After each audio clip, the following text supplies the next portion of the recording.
மாதா தொலைக்காட்சியின் இனிய இதயங்களே, இன்று நாம் சந்திக்கவிருக்கும் ஆலயம்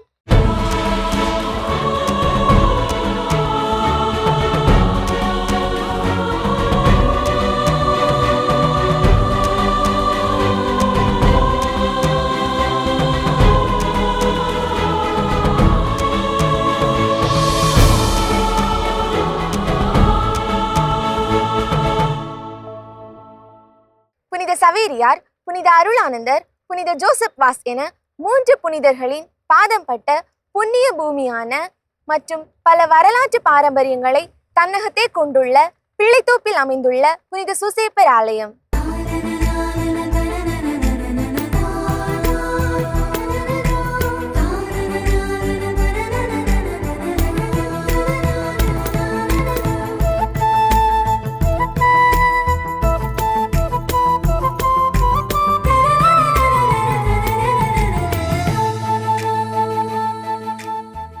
தீபகற்ப இந்தியாவின் தென்கோடியில் அமைந்துள்ள வரலாற்று சிறப்புமிக்க குமரி முனையிலிருந்து 25 கிலோமீட்டர் மேற்கே கடலோர பகுதியாய் அமைக்கப்பெற்று கிழக்கே ராஜாக்கமங்கலத்துறை, மேற்கே முட்டம்துறை, வடக்கே அடர்த்தியான தென்னந்தோப்பு, தெற்கே ஆர்ப்பரிக்கும் அரபிக்கடலை எல்லையாக கொண்டதே பிள்ளைத்தோப்பு.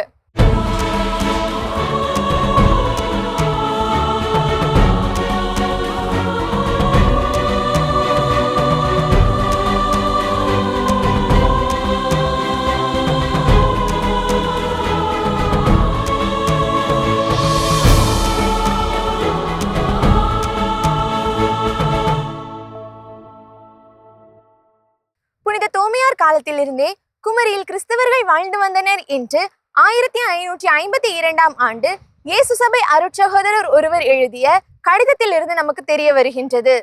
1604 ஜோவானி மரிய கம்போரி என்னும் இயேசு சபை அருட்பணியாளர் திருவிதாங்கூர் அரசனின் அவையில் வங்கை மேற்பார்வையாளர்களாக சிரியன் கிறிஸ்தவர்கள் பணிபுரிந்தனர் என்று அவரது நாள் குறிப்பேட்டில் குறிப்பிடுகின்றார். 1498ஆம் ஆண்டு மே மாதம் 27ஆம் நாள் கேரளாவில் உள்ள கோழிக்கோட்டிற்கு வாஸ்கோடகாமா வந்தடைந்தார். 1517ஆம் ஆண்டு உயர் ஜாதியினர் அல்லாத பிற இனத்தவருக்கு போர்த்துகீசியர்கள் திருமுழுக்கு வழங்கினர். கடலோர மீனவர்களுக்கும் திருமுழுக்கு வழங்கப்பட்டது. 1535 முதல் 1537 வரை தென்கிழக்கு பகுதி கடலோர மீனவர்களுக்கு திருமுழுக்கு வழங்கப்பட்டது. கிபி 1544ஆம் ஆண்டு அப்போதைய கொச்சி மறைமாவட்ட முதன்மை அருள்பணியாளர் அருள்பணி மைக்கேல் வாஸ் என்பவர் பிரான்சிஸ்கன் சபையை சார்ந்தவர். இவர் பிள்ளைத்தோப்பு பகுதிக்கு வந்து இங்கு வாழ்ந்த மக்களுக்கு திருமுழுக்கு கொடுத்தார். அச்சமயத்தில் களிமண்ணால் கட்டப்பட்ட பனை ஓலையால் வேயப்பட்ட மரியனை ஆலயம் இருந்து வந்துள்ளது. வடுகர் படையை புனித சவேரியார் பின்வாங்க செய்ததன் விளைவாக திருவிதாங்கூர் மன்னர் கடலோர மக்களை கிறிஸ்தவர்களாக்க புனித சவேரியாருக்கு அனுமதி அளித்தார். 1544ஆம் ஆண்டு புனித சவேரியார் பூவார் முதல் பள்ளம் வரை கடலோர கிராமங்களில் பயணித்து அங்குள்ள மக்களை கிறிஸ்தவத்தில் இணைத்தார். சவேரியாரின் வாழ்க்கை வரலாற்றில் இந்நிகழ்வு தி கிரேட் ஹார்வெஸ்ட் என்றும் 10,000 மீனவர்கள் கத்தோலிக்க திருமறையை தழுவியதாகவும் வரலாறு குறிப்பிடுகின்றது. டச்சுக்காரர்கள் போர்த்துகீசியரிடமிருந்து கொச்சியை கைப்பற்றினர். டச்சுக்காரர்கள் கால்வினிய கொள்கையை பின்பற்றியவர்கள், கத்தோலிக்க மதத்திற்கு எதிராக இருந்தவர்கள். எனவே இயேசு சபை குருக்களும் கிறிஸ்தவ மக்களும் பல இன்னல்களை சந்திக்க நேர்ந்தது. இந்நிலையில் இயேசு சபையினர் திருவிதாங்கூர் மன்னரின் அனுமதி பெற்று தங்கள் மலபார் மிஷன் தலைமையகத்தை தோப்பு எனப்படும் பிள்ளைத்தோப்பு பகுதிக்கு மாற்றினர். களிமண்ணால் கட்டப்பட்ட ஆலயம் மற்றும் இயேசு சபை கல்லூரியும் இங்கு இருந்தன. தமிழ்நாட்டின் முதல் மறைபரப்பு மையமாக பிள்ளைத்தோப்பு இருந்துள்ளது. புனித அருளானந்தரும் புனித ஜோசப் வாசும் இயேசு சபை மாநில தலைவரை பிள்ளைத்தோப்பில் சந்தித்து சில நாட்கள் இங்கு தங்கி மறைப்பணி செய்ததாக வரலாறு கூறுகிறது. கிபி 1682 வருஷம் அருட்பணி ஆண்ட்ரே ஃப்ரேயர் என்பவர் இயேசு சபை மறை மாநில தலைவராக பிள்ளைத்தோப்புல பணி செஞ்சுட்டு இருந்தாங்க. அவருடைய மேற்பார்வையில் இயங்கிய மதுரை மறைபரப்பு தளத்திற்காக பணியாற்ற புனித அருளானந்தர் வந்தாரு. அப்போது அவர் பிள்ளைத்தோப்புல இருந்த இயேசு சபை இல்லத்துல கொஞ்ச நாள் தங்கி அருட்பணி ஆண்ட்ரே ஃப்ரேயர் அவரோட மதுரை மறைபரப்பு தளத்துல அவர் செய்ய போகும் பணிகளை குறித்து ஆலோசிச்சாங்க.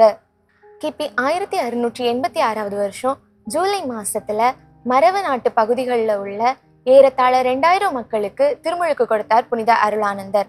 தன்னுடைய அனுமதி இல்லாம மறைபரப்பு பணி செஞ்சதற்காக சேதுபதி மன்னருடைய அமைச்சர் குமரப்ப பிள்ளை புனித அருளானந்தரையும் அவருடைய 6 சீடர்களையும் கைது செஞ்சு ராத்திரி முழுசும் மரத்துல கட்டி வச்சிருந்தாங்க. மறுநாள் நீர்வது எனப்படும் தண்டனையா அவங்கள தண்ணி இறைக்கிற கப்பியில தலைகீழா கெட்டி நீருக்குள்ள அமுக்கி எடுத்தாங்க. இதனால அவங்களுக்கு மூச்சு திணறல் ஏற்பட்டுச்சு. அந்த சித்திரவதைக்கு பின்னு எல்லாரையும் பாகநீரிக்கு கொண்டு வந்தாங்க. அங்கு புனித அருளானந்தரின் அங்கிய கழற்றிட்டு அவரை சுடுகின்ற பாறை மீது உருட்டி விட்டாங்க. இதனால புனித அருளானந்தருக்கு உடல் முழுதும் காயங்கள் ஏற்பட்டுச்சு. அதன் பின் சேதுபதி மன்னர் அவங்க யாரும் அவருடைய அனுமதி இல்லாம மறைபரப்பு பணி செய்யக்கூடாதுன்னு எச்சரிக்கை அனுப்பினாரு. இந்த சம்பவத்தை கேள்விப்பட்ட இயேசு சபை தலைவர் புனித அருளானந்தரை பிள்ளைத்தோப்புக்கு அழைச்சாரு. பல சித்திரவதைகளால் காயமடைஞ்சிருந்த புனித அருளானந்தரின் உடல்நிலை பிள்ளைத்தோப்புக்கு வந்து 1 மாசத்துல தேறிச்சு. அதன் பின் புனித அருளானந்தர் மலபார் மறை மாநிலத்தின் பிரதிநிதியாக தேர்ந்தெடுக்கப்பட்டு இயேசு சபை தலைவரை சந்திப்பதற்காக போர்த்துகல் நாட்டிற்கு அனுப்பி வைக்கப்பட்டார். 2 ஆண்டுகளுக்கு பிறகு போர்த்துகல் நாட்டின் அரண்மனைகளை விட மரவ நாட்டின் காடுகளையே விரும்புகிறேன்னு சொல்லிட்டு 7 இளம் குருக்களுடன் புனித அருளானந்தர் இந்தியாவுக்கு வந்தார். கோவாவில் பிறந்த ஜோசப் வாஸ் டச்சு நாட்டவரின் ஆளுகையின் கீழ் வந்த இலங்கைக்கு சென்று மறைப்பணி ஆற்ற விரும்பினார். டச்சுக்காரர்கள் கால்வினிய கொள்கையை பின்பற்றியவர்கள், கத்தோலிக்க மதத்திற்கு எதிராக இருந்தவர்கள். அந்நாட்களில் இலங்கை செல்ல வேண்டுமானால் தூத்துக்குடியில் உள்ள டச்சு ஆளுநரிடம் அனுமதி பெற்று அங்கிருந்து பாய்மர கப்பல் மூலமாக செல்ல வேண்டும். எனவே ஜோசப் வாஸ் கோவாவில் இருந்து கொச்சிக்கு வந்தார். சில நாட்கள் அங்கு தங்கிவிட்டு தென்னகத்தின் கத்தோலிக்க மறைபரப்பின் இதயமாக திகழ்ந்த தோப்பு எனப்படும் பிள்ளைத்தோப்பு பகுதிக்கு வந்தார். டச்சு அரசாங்கத்தின் கண்களில் படாமல் எப்படி இலங்கை சென்று அடையலாம் என இயேசு சபை மாநில தலைவர் ஆண்ட்ரே பிரேயரிடம் ஆலோசனை நடத்தினார். அதன்படி ஒரு வறுமையான கூலிக்காரன் போல உருமாறி உடை அணிந்து தூத்துக்குடி வந்தடைந்தார். அங்கிருந்து 1687ஆம் ஆண்டு ஏப்ரல் மாதத்தில் ஒரு பாய்மர கப்பலில் இலங்கைக்கு பயணமானார். அங்கு சிங்கள தமிழ் மக்களுக்கு கிறிஸ்தவ மறையை போதித்தார். திரவை இவரை 2015 புனிதராக அறிவித்தது. இந்த புனிதரின் பாதம் பட்ட புண்ணிய பூமியாக பிள்ளைத்தோப்பு திகழ்கிறது. பிள்ளைத்தோப்பில் ஆலயம் உருவான வரலாறு. மீனவர்களை தொடர்ந்து உள்நாட்டு பகுதியில் இருந்த விவசாய குடிகள் கிறிஸ்தவ மதத்தை ஏற்றனர். இதனை விரும்பாத சிலர் அனைவரும் கிறிஸ்தவர்களாக மாறுவதன் மூலம் ஆங்கிலேயே கிழக்கு இந்திய கம்பெனி திருவிதாங்கூர் சமஸ்தானத்தை கைப்பற்றிவிடும் என்று திருவிதாங்கூர் மன்னரிடம் இயேசு சபையினர் பற்றிய தவறான தகவலை தந்தனர். திருவிதாங்கூர் மன்னரால் 1705ஆம் ஆண்டு பிள்ளைத்தோப்பில் இருந்த ஆலயம் தீக்கிரையாக்கப்பட்டது. அதன் பிறகு 11 ஆண்டுகள் கழித்து இயேசு சபை அருள்பணியாளர் அருள்பணி வெய்ஸ் என்பவர் 1716ஆம் ஆண்டு பிள்ளைத்தோப்பில் சிற்றாலயம் எழுப்பினார். 1845ஆம் ஆண்டு கொல்லம் மறைமாவட்டம் உருவாக்கப்பட்டது. அதுவரை மறைபரப்பு மையமாக விளங்கிய பிள்ளைத்தோப்பு 1847ஆம் ஆண்டு தனிப்பங்காக அறிவிக்கப்பட்டது. கடியப்பட்டணம், முட்டம் உட்பட 6 கிராமங்கள் உள்ளடக்கிய பிள்ளைத்தோப்பு பங்கு உருவானது. 1898ஆம் ஆண்டு தற்போதைய ஆலயம் கட்டப்பட்டு அர்ச்சிக்கப்பட்டது.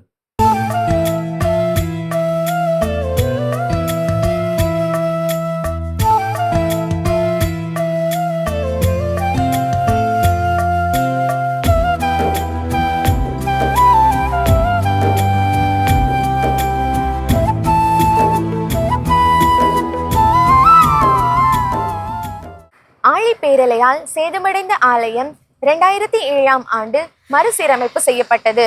மீண்டும் 2022 டிசம்பர் 21 புதனன்று பெரும் பொருட்செலவில் மறுசீரமைப்பு செய்யப்பட்ட ஆலயத்தின் பீடம் கோட்டாறு மறைமாவட்ட ஆயர் மேதகு நசரீன் சுசை அவர்களால் அர்ச்சிக்கப்பட்டது. தாயினும் சீரந்த எம் தந்தையே, தவமாக வாழ்வையே தந்தாயே. தாயினும் சீரந்த எம் தந்தையே, தவமாக வாழ்வையே தந்தாயே. மரியாவின் அன்பு துணையாளரே,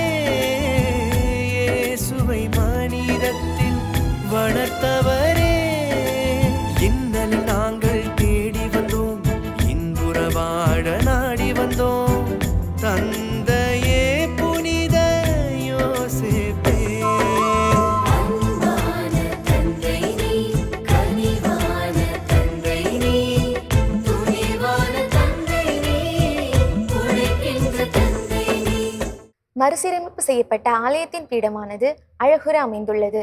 பீடத்தின் நடுநாயகமாக நற்கருணை பேழையும் அதற்கு மேல் இயேசுவின் பாடுபட்ட சுரூபமும் அமைந்துள்ளது. பீடத்தின் உட்புறம் வலது பக்கத்தில் புனித சூசேப்பரின் சுரூபமும் இடது பக்கத்தில் அன்னையின் சுரூபமும் அமைந்துள்ளது.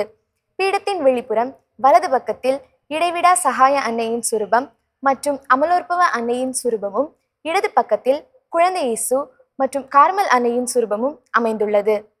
பீடத்தின் முன்புறம் மக்களின் வணக்கத்திற்காக புனித சூசேப்பரின் சுரூபமும் ஃபாத்திமா அன்னையின் சுரூபமும் அமைக்கப்பட்டுள்ளது.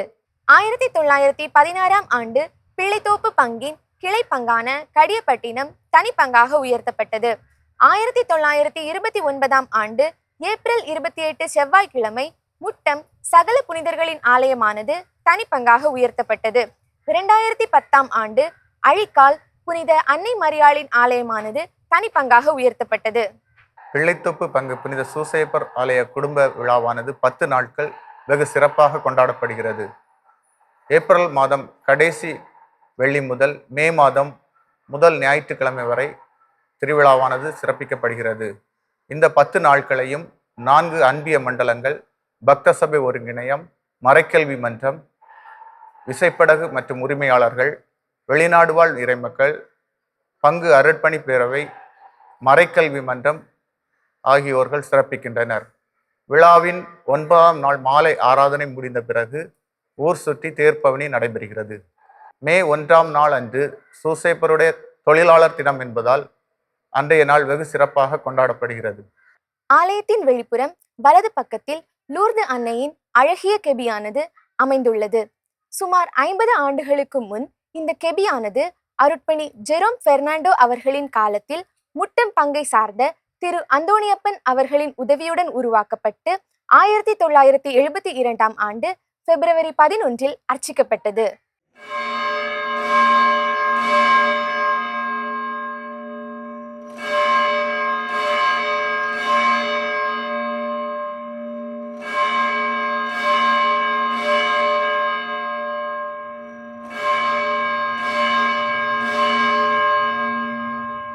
எங்கள் ஆலயத்தில் 3 மணிகள் உள்ளன. இந்த மணிகள் 1912 மே 11ஆம் தேதி நிறுவப்பட்டது.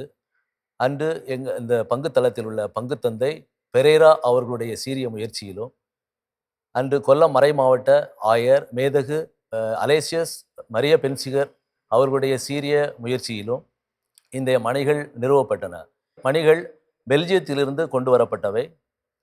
இந்த மணிகளில் 3 ஓசைகள் உண்டு.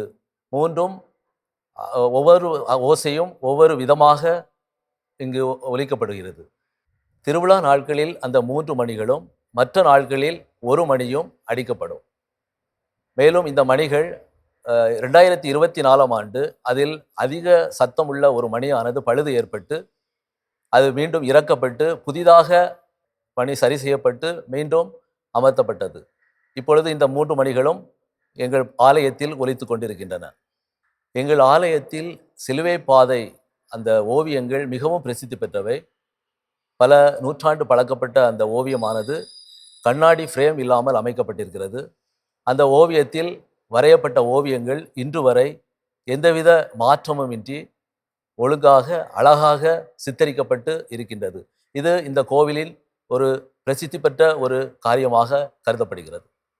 பழந்தமிழர்களின் மரபான எல்லைச்சாமிகளைப் போலவே ஊரை சுற்றிலும் 5 குருசடிகள் அமைந்துள்ளன.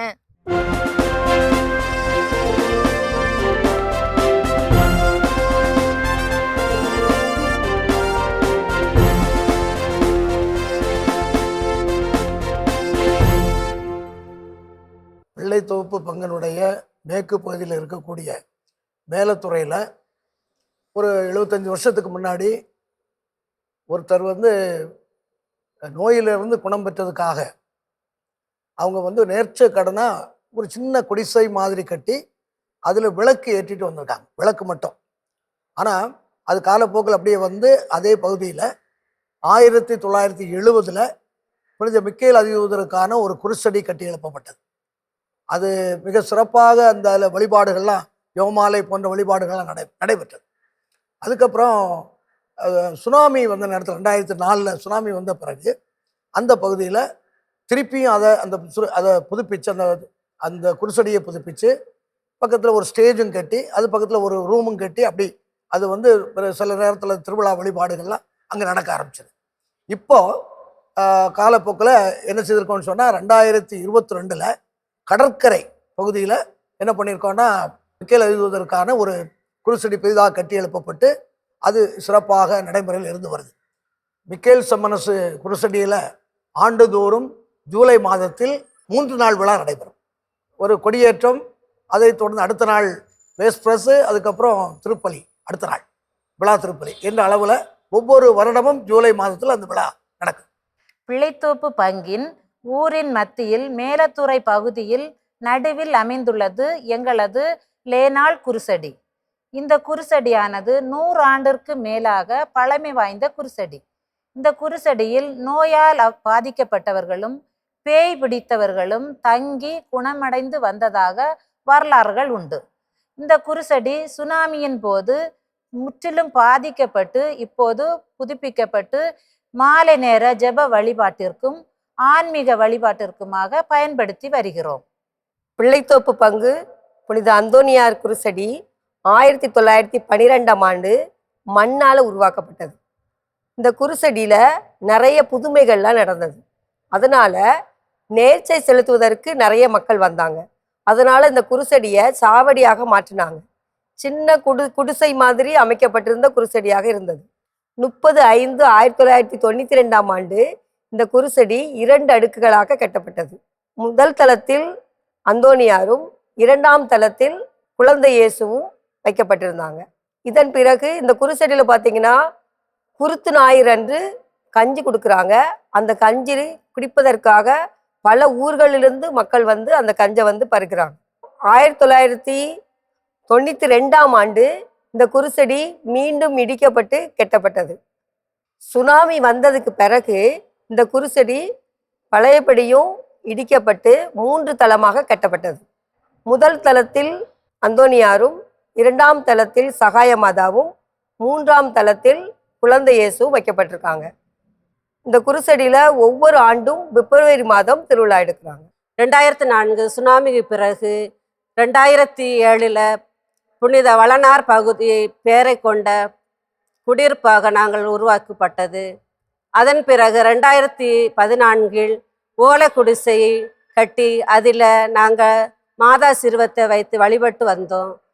2014 புதிய குருசடியாக உருவாக்கப்பட்டு அதில் கலையரங்கமும் கொடி மரமும் தடுப்பு சுவரும் கட்டி எழுப்பியுள்ளோம். புனித திருச்சிலுவைநாதர் குருசடி சுமார் 125 ஆண்டுகளுக்கு மேல் பழமையான இந்த குருசடி பிள்ளைத்தோப்பு ஊரின் எல்லையில் அமைந்துள்ளது. மக்கள் நாள்தோறும் மெழுகுவர்த்திகள் ஏற்றி ஜெபித்து வருகின்றனர்.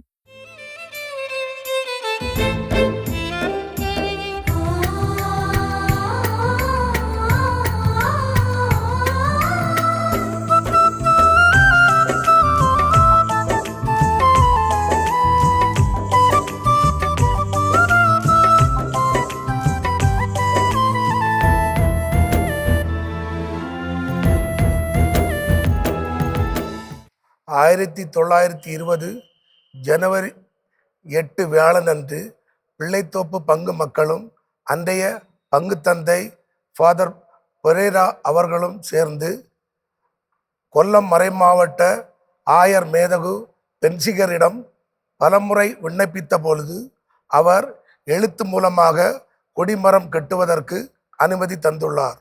அந்த கொடிமரம் கட்டுவதற்கு மொத்த செலவு 300 ரூபாய் ஆனது. பிள்ளைத்தோப்பு பங்கு ஒரு பாரம்பரியமிக்க பங்கு மட்டுமல்ல, 3 புனிதர்களுடைய காலடிப்பட்ட ஒரு பங்கு. சவேரியார், புனித அருளானந்தர் என்று அழைக்கப்படுகிற ஜான் பிரிட்டோ, புனித ஜோசப் வாஸ், இந்த 3 புனிதர்களும் இங்கே காலடி எடுத்து வைத்திருக்கிறார்கள்.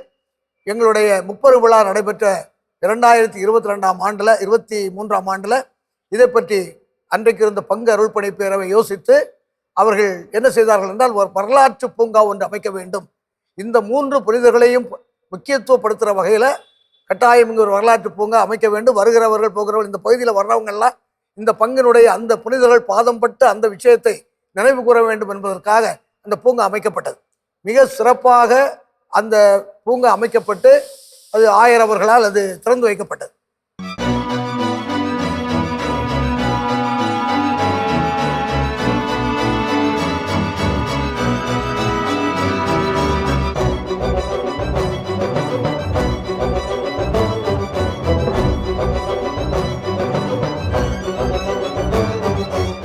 பங்கின் முப்பெரும் விழாவினை முன்னிட்டு பிள்ளைத்தோப்பின் வரலாற்றை சித்தரிக்கும் விதமாக வரலாற்று பூங்கா ஆலயத்தின் வெளியில் வலது பக்கத்தில் அமைக்கப்பட்டுள்ளது.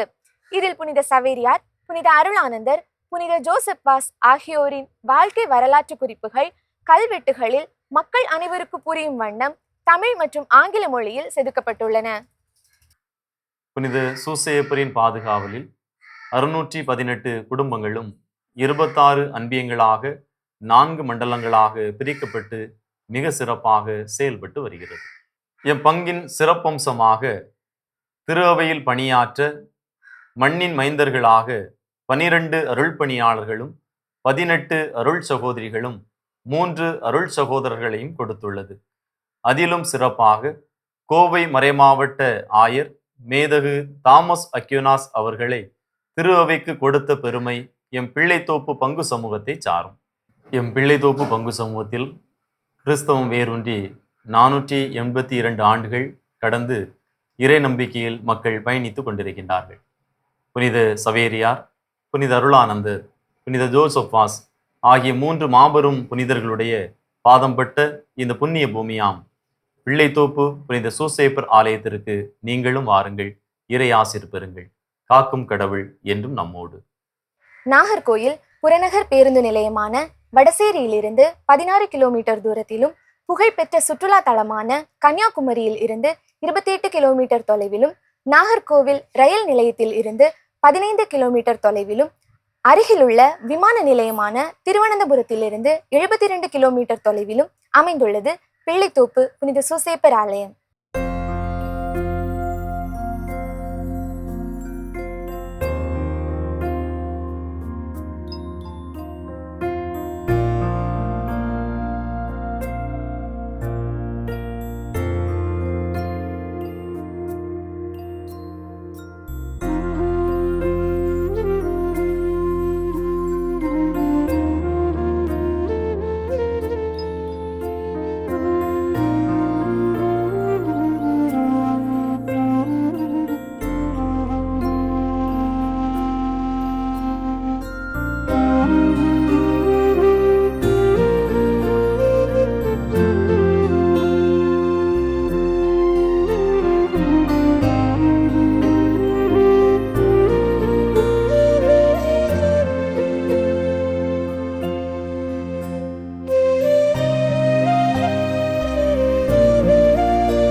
கிறிஸ்தவம் பிள்ளைத்தோப்பில் வேரூன்றி 482 ஆண்டுகளையும், பிள்ளைத்தோப்பு பங்கு அதிகாரப்பூர்வமாக உருவாகி 177 ஆண்டுகளையும், தற்போது உள்ள ஆலயம் அர்ச்சிக்கப்பட்டு 127 ஆண்டுகளையும் கடந்து பயணித்துக் கொண்டிருக்கிறது பிள்ளைத்தோப்பு.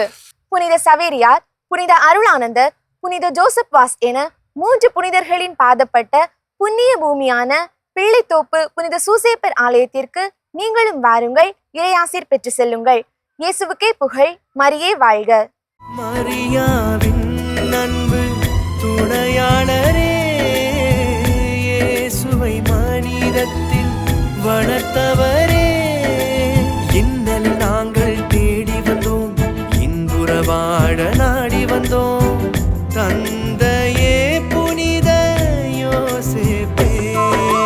கனிவான தந்தை நீ, கனிவான